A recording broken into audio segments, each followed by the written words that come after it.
کہی تھی کہ وقت کے نبی کی بات ماننا لازمی ہے، وقت کے نبی کی اطاعت و اتباع لازمی ہے، اور اس کی فرما برداری لازمی ہے، اس کی غلامی لازمی ہے، ورنہ انجام اچھا نہیں ہوگا۔ اب ہمارا کام، ہم نبی کو بھی مانتے ہیں، نبوت کو بھی مانتے ہیں، ہم نبی کو بھی مانتے ہیں، نبوت کو بھی مانتے ہیں، ختم نبوت کو بھی مانتے ہیں۔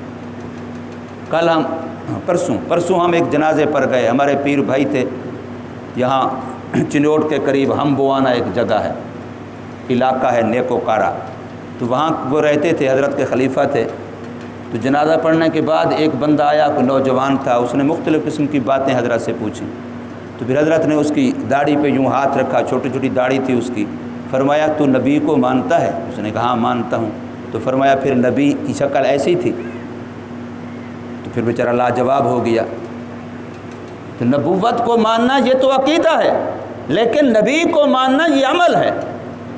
نبوت یہ عقیدے کا حصہ ہے، لیکن نبی یہ ہمارے عمل کا حصہ ہے۔ ہم نے ہر وقت سنت پہ عمل کر کے یہ ہے نبی کو ہم مانتے ہیں، کھانے میں بھی، پینے میں بھی، سونے میں بھی، پہننے میں بھی، شکل و شبات میں بھی۔ وقت کے نبی کا ماننا یہ ہے کہ جو وہ کہتا ہے، جو وہ کرتا ہے، ہم نے اس کی اقتداء کرنی ہے، ہم نے اس کی غلامی کرنی ہے۔ یہ ہے نبی کو ماننا، اور نبوت کو ماننا یہ ہمارا عقیدہ ہے۔ تو اس لیے ہم لوگ ہر چیز میں صرف زبان کی حد تک ہیں، حلقوم سے اوپر ہمارا مسئلہ ہے۔ اس لیے ہم کہتے ہیں قرآن کو مانتے ہیں، لیکن قرآن کی کتنی آیتوں پر زندگی بھر ہم نے عمل نہیں کیا۔ ہم کہتے ہیں کہ ہم نبی کو مانتے ہیں، نبی کی کتنی سنتیں ہوں گی جن پر زندگی بھر ہمیں عمل نہیں کیا، اور کہتے ہیں کہ ہم نبی کو مانتے ہیں۔